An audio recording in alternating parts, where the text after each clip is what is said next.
watching the Forefront Church video podcast. And wherever you're at viewing online, we just want to say thank you and welcome. And one of the ways that we can help connect with you is we want to hear from you and where you're at and how we can help. And so head over to forefrontchurch.info after the message and click the Connect tab. It's a great way for us to help you along your spiritual journey as you connect with God and learn about Jesus. And so sit back, relax. We hope that you're challenged and encouraged from today's message.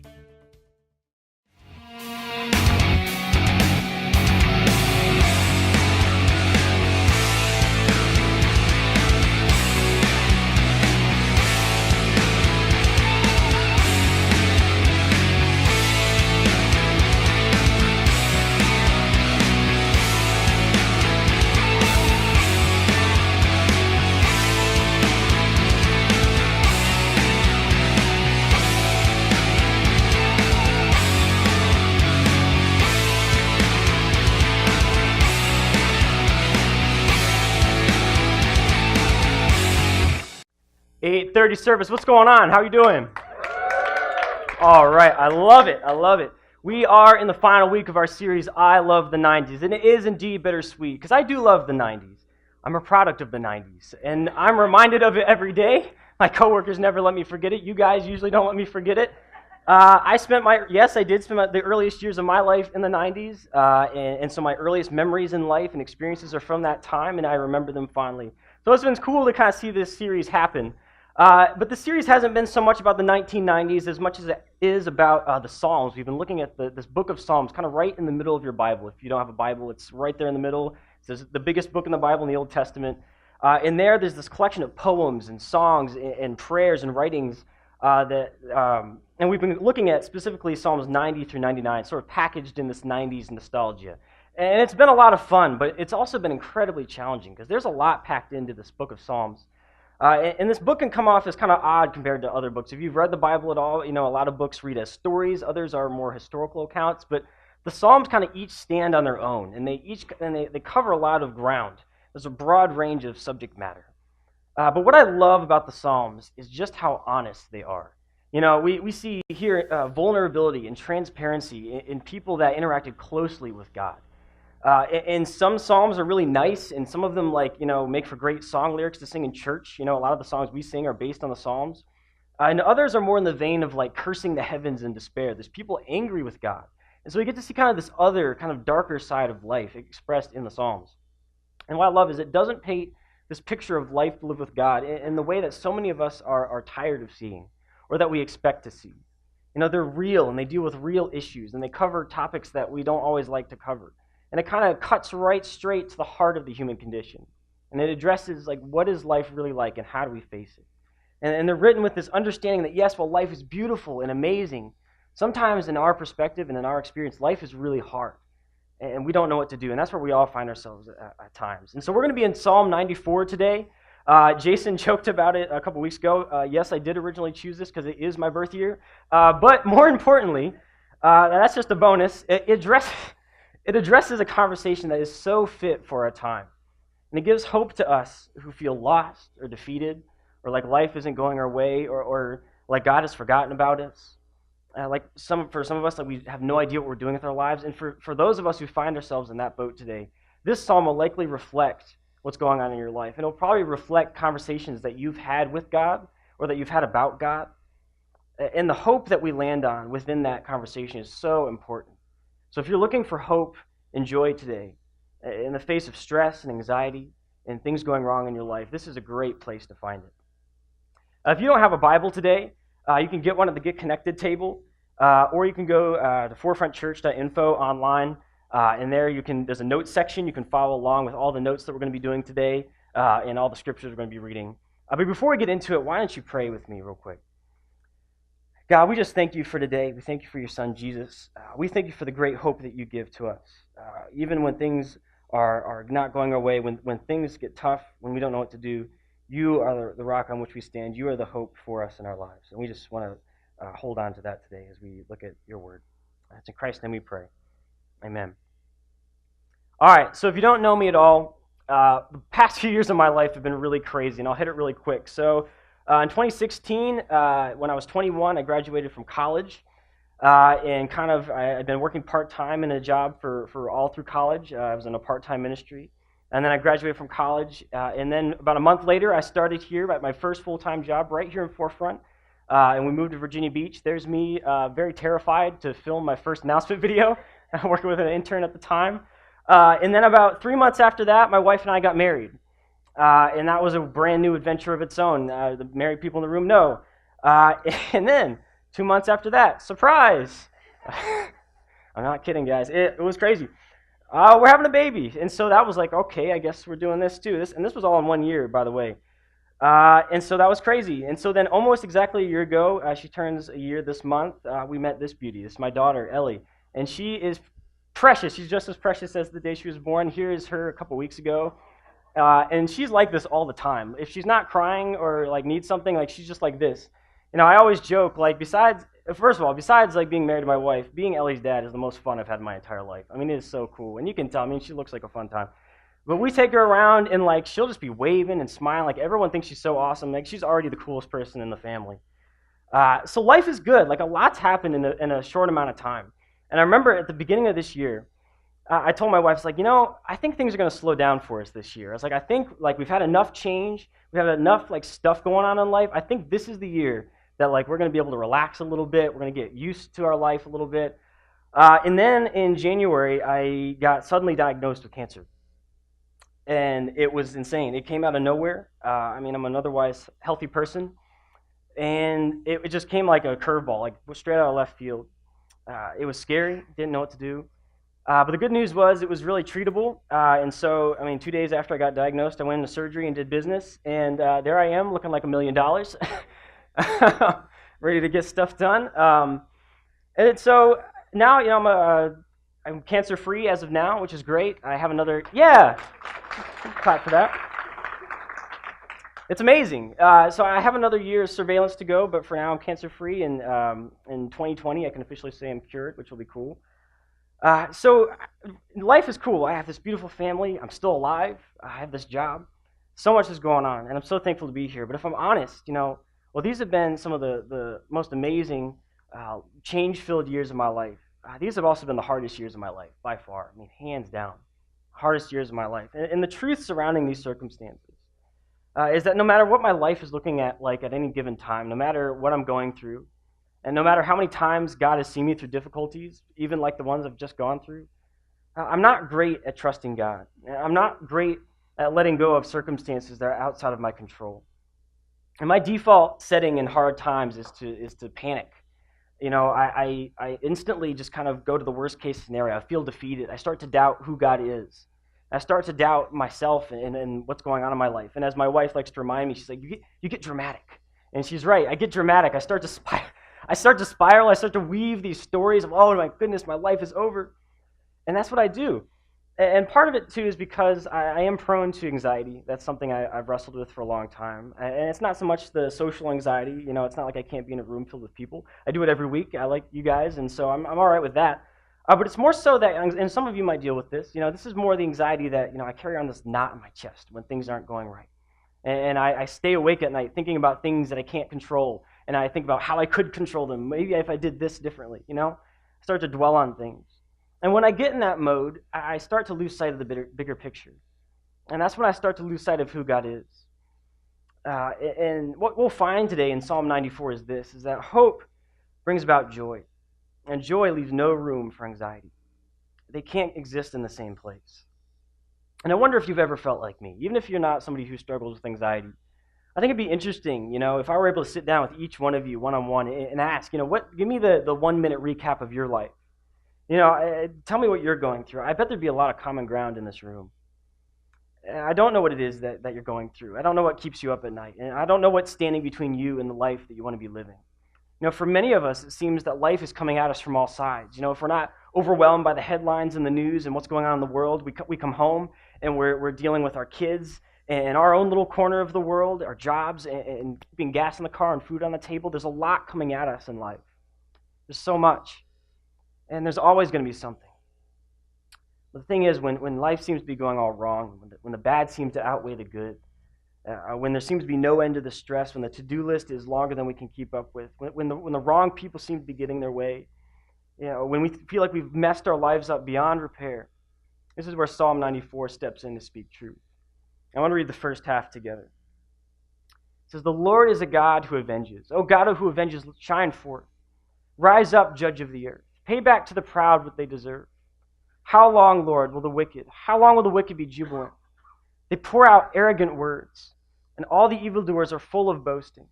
They crush your people, Lord. They oppress your inheritance. They slay the widow and the foreigner. They murder the fatherless. They say, O Lord does not see. The God of Jacob does not take notice. Take notice, you senseless ones among the people. You fools, when will you become wise? Does he who fashioned the ear not hear? And does he who formed the eye not see? Does he who disciplines nations not punish? Does he who teaches mankind lack knowledge?" I want to pause here. We're about halfway through the psalm, and it's admittedly looking kind of rough. I mean, we might not use language like this. It's a little poetic for us, for many of us. But we could easily, just like the psalmist, we could easily look around our lives and see the disasters happening in the world. We could see the mess that's often our day-to-day life. We could see everything that bothers us about what everyone else is doing, just like the psalmist. Look at what's happening. Look what other people are doing. We could say, God, look what's happening. How long is it going to continue on like this? When are you going to intervene? And how many of us in moments like this, at the first sight of trouble, do like what I do when I get anxiety? We start to default to doubting and blaming God. We start to doubt who God is. We start to doubt his goodness. And when we see everything going wrong around us, we panic. And for those of us who are Christians today, how often do we abandon what we claim to believe when things don't go our way? And we kind of do a modern equivalent of that first half of Psalm 94. Everything, we kind of are able to overlook things, but we bring it to God. We say, God, you're the one that's in control. Why don't you fix it? Do something about it.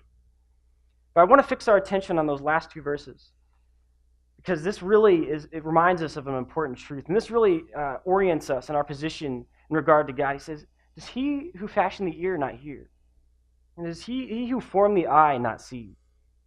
In a sense, the writer is saying that the problems in your life, the things which you see with your eyes and hear with your ears, these things in life that are giving you unrest, these things aren't getting past God. If you're going through it, God knows about it. He made you. He made every fiber of your being. He made everybody that you're dealing with, all the things, this world that we exist in. He made it. And so I don't know what it is that makes us feel as if that God is not aware of what's going on in our life. And so this brings us to an important point, and that's that God is participating in life with us. Often we get the idea that God made the world. He created everything with such detail. I mean, just look at the human form, for goodness sake. With such detail, he made everything. And then we often feel like he just stepped away and forgot about us. And when we start to live our lives this way, this leads to us starting to take matters into our own hands. And in my anxiousness, I often, and by often I mean literally all the time, I irrationally convince myself that, if somehow if I just worry about things enough, if I stay on top of it, if I'm always thinking about it, the problems can't get to me, right? There's this idea, like if I keep worrying about it and if it's in the forefront of my mind, they're going to keep their distance. And it's crazy. That doesn't work. And as a Christian myself, this mentally translates to, maybe God just isn't paying attention anymore. Maybe what's happening in my life just isn't going to be resolved. And maybe I just need to step in and fix it myself. And this never goes well. And in the vein of worrying, in Matthew 6:27, Jesus warns us of this when he poses this question. He says simply, can any one of you, by worrying, add a single hour to your life? And the answer, of course, is no. And in fact, any doctor or therapist worth their salt would suggest the opposite, that worrying and attempting to seize control of the things that we can't reach and piling on stress in our life is actually taking away from our life, physically, emotionally, spiritually. But the psalm continues. We'll keep reading. The Lord knows all human plans. He knows that they are futile. Blessed is the one that you discipline, Lord, the one that you teach from your law. You grant them relief from days of trouble, till a pit is dug for the wicked. For the Lord will not reject his people. He will never forsake his inheritance. Judgment will again be founded on the righteousness, and all the upright in heart will follow it. Who will rise up for me against the wicked? Who will take a stand for me against evildoers? Unless the Lord had given me help, I would have soon dwelt in the silence of death. When I said, my foot is slipping, your unfailing love, Lord, supported me. When anxiety was great within me, your consolation brought me joy. Can a corrupt throne be allied with you, a throne that brings on misery by its decrees? The wicked band together against the righteous and condemn the innocent to death. But the Lord has become my fortress, my God, the rock in whom I take refuge. He will repay them for their sins and destroy them for their wickedness. The Lord, our God, will destroy them. The writer brings us back to what's true. And, he says, yes, there is evil in the world. There are the wicked in the world that work against what is good. And the world is broken in many ways. And your life will often feel like a mess. You'll often feel helpless. And you'll often look to God and ask, where are you? What are you doing? And there are people in life that get their way that probably shouldn't. But God is telling us here, I'm going to deal with them in my time and in my way. But what about you? You can't control what other people do. But who are you going to be? You can't control what other people do. You can't single-handedly fix these problems in the world. But what are you going to do with what's right in front of you? Who are you going to be? Now, verse 12 and 13 says, blessed is the one that you discipline, Lord, the one that you teach from your law. You grant them relief from their days of trouble, till a pit is dug for the wicked. God is, and the important thing to note in that verse is that God is not a stranger to justice. We often think he's just letting people get their way, but he does deal with wrongdoing in his way and in his time. But for those of us who follow God, he will give us relief from our trouble. For our anxiety, we get to trade that for joy. And for too many of us, we're stuck in that first half of the psalm. We're too fixated on what other people are doing. We're too fixated on what's going wrong in life. We're too focused on circumstances that we can't control in our sphere of influence. And the problem that comes from this is that when our eyes are fixed on what's happening all around us, and we're not fixed on what's right in front of us, we miss the chance to live out what we were made to do. And the cool thing is that God has made each and every one of us to do something amazing and what's right in front of us. And he's made us to live in freedom and to make a difference in the world in the ways that we can. So I'm a little over halfway through a book by a guy named Bob Goff, and he is certifiably crazy.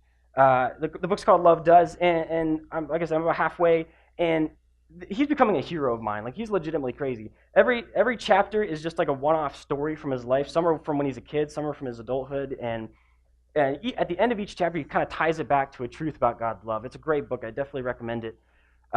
For example, one of the funniest chapters to me was when he said he accidentally became the ambassador to Uganda from the U.S. because he thought his friend was playing a joke on him. He just thought, he was like, oh, surely this can't be real. So he just accepted. He kept on saying yes to these people. He thinking his friend was playing a prank. Well, literally, he just kept saying yes until they actually said, yeah, you're the ambassador to Uganda. He's like, oh, I actually have to do this now. And so, yeah, he just kept, and he's still in the position. He's still thriving in this position. Like, this is the kind of guy we're dealing with. He just goes with whatever happens in his life. My favorite chapter was when he just agreed to throw an engagement party to a complete stranger. Just threw this party in his backyard for somebody he didn't know. He just goes with whatever happens in his life. He's crazy. But I love this book, and it's really inspiring. If you read it, you're just going to smile all the time and laugh. It's great. But anyway, in the book he writes this, and this is really cool. He says, I get the invitation every morning when I wake up to actually live a life of complete engagement, a life of whimsy, a life where love does. And it doesn't come in an envelope. It's ushered in by a sunrise, by the sound of a bird, by the smell of coffee drifting lazily from the kitchen. It's the invitation to actually live and to fully participate in this amazing life for one more day. God's inviting us to really live. And each day we have the choice of how we're going to live it. And that's not some flimsy inspirational saying to put on a poster or to post on Instagram. It's the truth, and we need to start living our lives this way. And I hear it all the time. Oh, it's too late for me, or I'm too old, or I'm too messed up. No, I don't care if you spent the last 50 years of your life making every bad decision there is to make. I don't care if you think you're too far gone. You have today to face. What are you going to do with it? Who are you going to be? No matter how many times you've made the wrong choice, God continues to invite us to a new day and to make a new choice and to live it how he wants us to live it. As we know, sometimes we don't always choose to accept the invitation. And sometimes we don't even recognize it's there. Some days just come and go in a flash, and we didn't even give it a single thought. And then maybe there's things standing in the way between us and the one who's inviting us. And as I mentioned earlier, one of the greatest excuses I have for not accepting the invitation is my anxiety. I have a hard time accepting joy and rest in my life. And because of that, it keeps me from living at my best. And as verse 19 in the Psalm observes, anxiety and joy are at odds. Anxiety blockades joy from entering our lives. And too often we let these circumstances, we let other people who are getting their way that shouldn't, we let these things outside of our control blockade joy from entering our lives. But remember, hope brings about joy. And joy leaves no room for anxiety. And I have this frustrating tendency, and maybe you do too. I kind of tend to put off or deflect joy in the face of stress and hardship. If there's anything stressful going on in my life, I don't allow myself to feel joy. And I've come to this important realization recently that if I continue this trend, I'm not going to experience joy, and I'm not going to experience the life that God wants for me at its full potential. And that's true for all of us. If we keep waiting for every circumstance to change just how we want it, for every problem to resolve, for the to-do list to come down to nothing, we will never have the life that we want. There will always be something stressful to do. There will always be a frustrating person in life that seems to be working against what we want to do. And there's always going to be somebody that seems to be dead set on making our life difficult.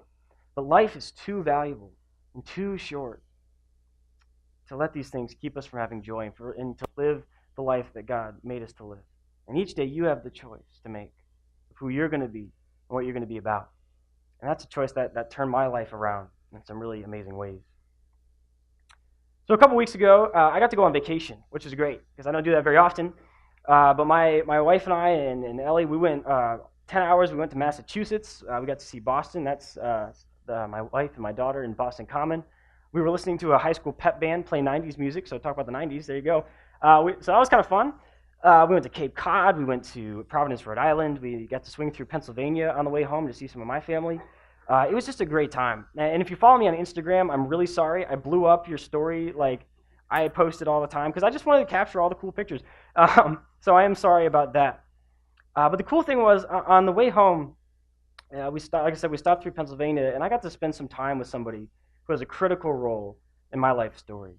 And you probably have somebody like this. But over the course of your life, there's going to be people that you look back and say, they changed my life in some really amazing ways. And one of those people for me is my grandfather. It was really cool. We've always had a lot in common. We would go camping growing up. He lived in Pennsylvania, so we would go to Gettysburg. We both loved history too, so that was always fun. We'd go to see the monuments and go to see where all the battles were fought. And more recently, in recent years, we bonded over music. We both play guitar. He's played for a long time. He's kind of an ex-hippie, so he used to play a lot. Actually, here's a picture of us. That's one of my favorite pictures. If I had top 3 pictures, this is one of them. We just look like we're talking about the meaning of life right there, and we probably were. So it's cool. We bond over music now, and he's retired. He spent 30 years in the radio industry, and so now he chills at home. He plays guitar. He's got a whole collection. He's got this room in his house where he just plays, and it's really fun. I want to be him when I grow up. And so on Father's Day morning a couple weeks ago, like I said, I got to spend Sunday morning like I always do. I got to play guitar. But I wasn't here on stage with you guys. I was with my grandfather. And so that was really cool. So 11 years ago, in the early spring, I sat eating breakfast in a booth at McDonald's in Hampton. Sounds like a good time. I was with my grandfather. And at that time, I would have been in middle school. And he'd come down for what I thought was just a random visit. I was kind of surprised to see him. He didn't normally come down in the spring. We usually visit him in the summer and the winter. And so he was here. I was wondering about it. And it turns out the visit wasn't random at all. He'd come down specifically to talk to me. See, I was on the brink of becoming a completely different person. And I was on the brink of having a completely different future. And at this point in my life, I didn't care about anything. I wasn't using any of my talents for anything productive. I was just sitting on music was just beginning to be a part of my life. I wasn't really exploring it. And if you can believe it, in school, I was actually the class clown. I was the kid getting notes sent home every day. I was the kid that didn't do any of his homework. And I was a year younger than everyone in my class, and so I always felt like I had to keep up, so I was always goofing off in class. I was the special project kid for every single one of my teachers. If you're a teacher in this room, I have so much respect for you. And don't give up on your special project kid, because they might turn out to be something different when they're older. So anyway, I was at this brink, and I was like one failed test score away from just like being sent back. My parents were like, "Look, you're younger anyway. Why don't we just send you back a grade and give you some time?" I said, "No, I don't want to." So here comes my grandfather. And looking back, I had no excuse. I was just lazy. I thought school was a waste of time. So it's not. It's really not. So there I am at McDonald's with my grandfather, and I'm expecting him to talk about anything else. I'm expecting him to just kind of distract me from my life, and I'm expecting him to talk about anything except for this dumpster fire that my life was becoming. But this time was different, and his whole demeanor was different, and this time he cut right to the chase. He said, I've been talking with your parents. I'm worried about you. You're not. This isn't you. And I'll never forget what he said. He looked me square in the eye. He said, "Son, you have now what I wish I had when I was your age. You have the chance to write your own ticket in life. You can do anything that you choose to do. Don't waste it. It's too important." I don't know who I would be if he hadn't said that to me. And that was the first time in my life that it resonated with me that my life had potential to be used for something important. And that life wasn't made to be passively lived, that my life could be something other than just skating by and flying under the radar and hoping people don't expect too much of me.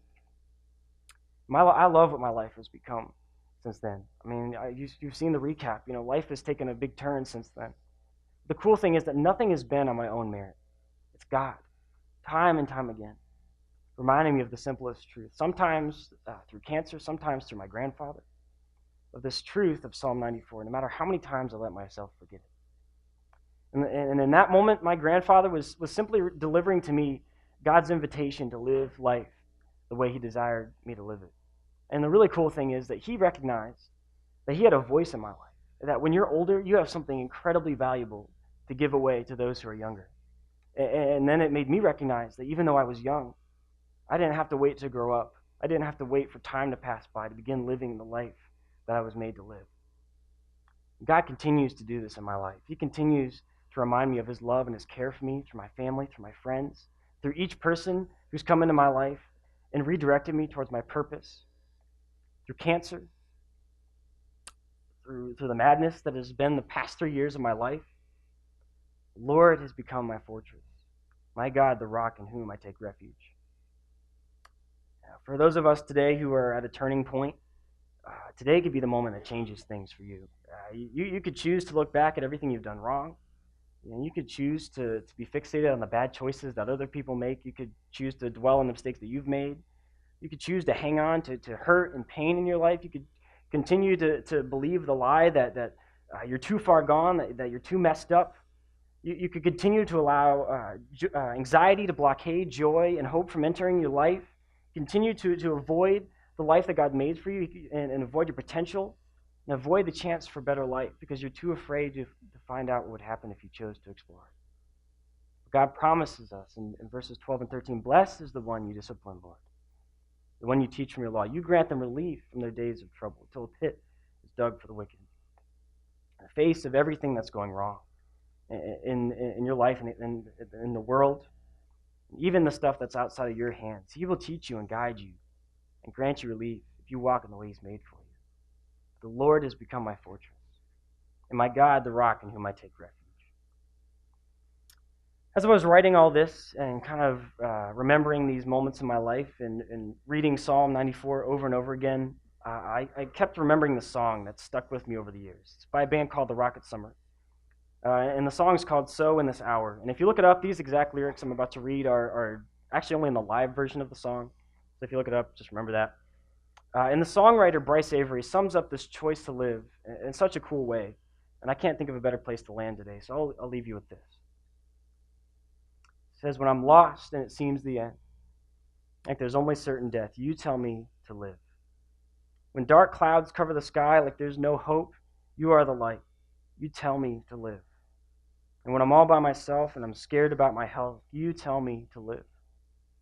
And when you heal my broken wings, you heal my everything. You tell me to live. Won't you pray with me? Thanks for tuning in to the Forefront Church video podcast. Our hope and prayer is that this has left you encouraged and challenged you in your faith. And you might have some questions and some ways that you want to figure this out, and we want to help with that. Head over to forefrontchurch.info, and there's a couple different ways that you can connect. Click the Connect tab and let us know how we can be praying for you, or a staff member can be contacting you this week. Maybe you have just been encouraged by this and want to support the ministry here at Forefront Church. You can click the Giving tab, as well as other tabs that are in there to help you along in your journey with God. And so we're thankful for you. Thanks for tuning in, and we cannot wait to see you again here online on the video podcast. We love you, and we'll see you then. Peace.